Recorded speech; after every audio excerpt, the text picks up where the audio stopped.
guys, what's up? Magandang araw sa ating lahat. So for today's video, let's talk about online lending application once again. So, naalala nyo ba yung dalawang recently videos ko na in-upload na merong part 1 at part 2 na may title na dahilan kung bakit hindi tayo dapat matakot sa mga online lending application. So napansin ko, merong engagement, madami yung engagement, and then marami rin viewers. Then binasa ko yung mga comments ng mga biktima ng online lending application. So napakarami, no. So hindi ko na isa-isa pag-reply, but binabasa ko lahat. Like what I've said, binabasa ko lahat ng mga comments nyo, tanong nyo sa mga videos natin, para at least kahit paano masolusyonan naman natin, din mabigay ko yung aking opinion. So this time gagawa natin ng pangatlong episode yung video na yun, no. Kumbaga ito part 3 na to. So ibibigay ko na naman again yung mga posibleng dahilan kung bakit hindi tayo talaga dapat matakot, no. Especially yung mga depressed, stress na sa kanilang mga online lending application, hindi nila alam yung kanilang gagawin, especially yung mga newcomers, new victims, new viewers natin, ano. So stay tuned para at least kahit paano matulungan ko kayo na mapagaan ang inyong kalooban, and then along the way malaman nyo rin kung ano yung gagawin nyo sa problema nyo sa online lending application na napakadali lang palang solusyonan. So let's do it. So unang-una mga ka-lifestyle, no. So marami na ako nabanggit, no, mga basic na dapat nating tandaan para hindi tayo matakot sa mga online lending application, no. Then pangalawa, unang-una, hindi mangyayari yung mga sinasabi nila through email, text na mga form of harassment, no. Tinatakot kayo, like for example, yun na nga, pupuntahan kayo, then yung account nyo nasa legal department na daw, then yun, pupunta sila sa inyo para bisitahin ka, no, kamustahin. So hindi mangyayari yun mga ka-lifestyle, no. Mangyari man yun mga ka-lifestyle, maniwala kayo sa hindi, dun lang sa malapit sa kanilang area, no. Hindi na sila gagastos ng malaki para pumunta sa provinces kung nasaan man kayo ngayon.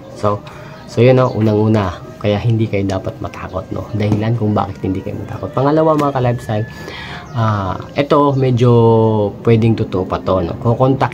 Tatakutin kang kukontakin lahat ng mga reference or contacts mo maliban dun sa binigay mong references. Kukontakin pa nila lahat ng nasa phone book mo. So yun, pwedeng totoo yun kasi nangyayari talaga yun. Pero yung hindi totoo dun, sa kukontakin nila yung contacts mo, sasabihin na sila yung pababayarin pag hindi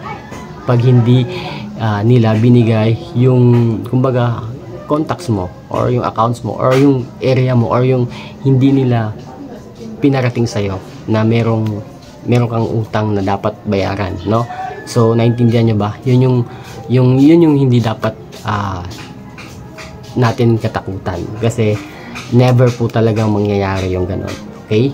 Then aside of that, nahanan natin yung mga contacts natin. Kung alam natin na posibleng tawagan sila, mag-story tayo. Kumbaga, maglagay tayo sa story sa Facebook natin. Sabihin na natin doon na if ever mayroong kumontak sa kanila, ganito, ganyan,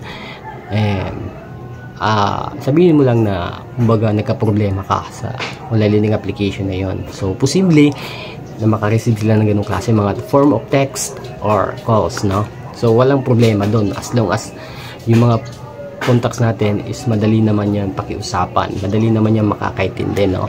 So yun yung talagang pinaka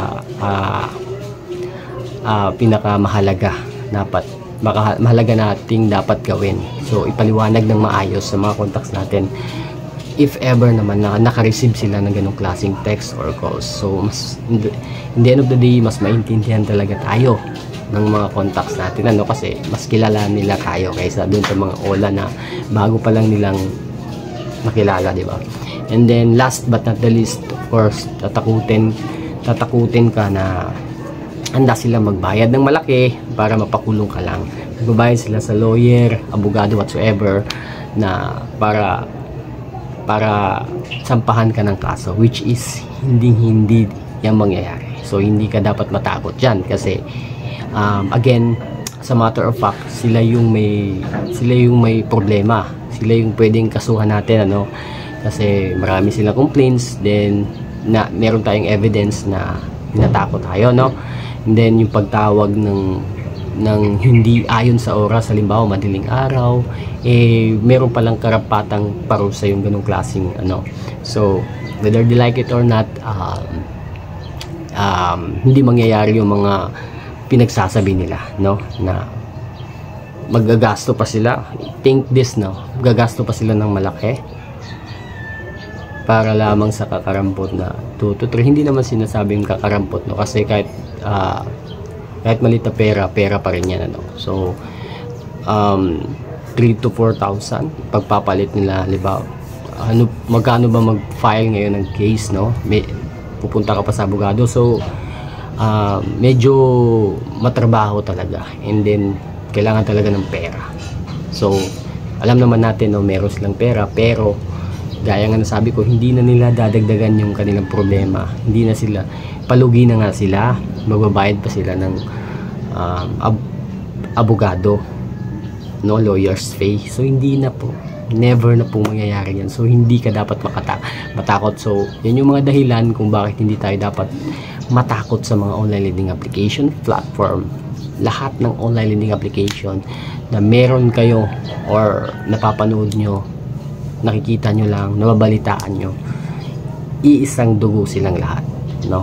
Iisang dugo. So karamihan sa mga online lending application, once again mga ka-lifestyle, is Chinese yung may-ari. And then di ba dati nagawa ko ng content na meron isang pulis na merong share. So yes, true po yan, ano. Through Facebook, nag-ikot-ikot po talaga ako, nag-research po ako, nagbasa-basa ako ng mga comments. So yun, yung merong mga iilang Pinoy ang merong shares sa mga online lending application company. Kaya merong mga, kumbaga, merong mga online lending application na hindi basta-basta mati-down, mati-take down, kasi merong mga protector, no? Naintindihan niyo ba ako? So yun yung mga online lending application na ang hirap talagang tibagin, no?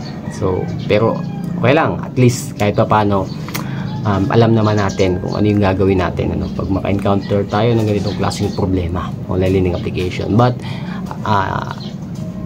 in the end of the day mga ka-lifestyle, nasa sa atin pa rin kung paano natin i-handle yung problema natin.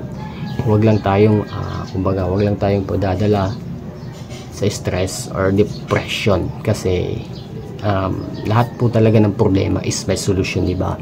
So yun yung mga basic na dapat natin tandaan, again, para alam natin kung ano yung gagawin natin, mga dahilan kung bakit hindi tayo dapat matakot sa mga online lending application company na imposibleng mangyari, no? Again, this is Marky Lifestyle. Kung hindi ka pa nakapag-subscribe sa ating channel, please do like, share, subscribe, and then pakihit na rin yung notification bell nang again ma-notify po kayo sa susunod ng mga interesting video na i-upload po natin, especially usapang online lending application. Dahil lahat po ng inyong katanungan, posibleng dito nyo lang malaman sa channel na to. So God bless everyone. I hope sana makamove on na kayo unti-unti na, especially yung mga nag-undergo pa ng recovery dahil sa depression, dahil sa dala ng online lending application. I hope makarecover na unti-unti. So yun lang mga ka-lifestyle. Peace.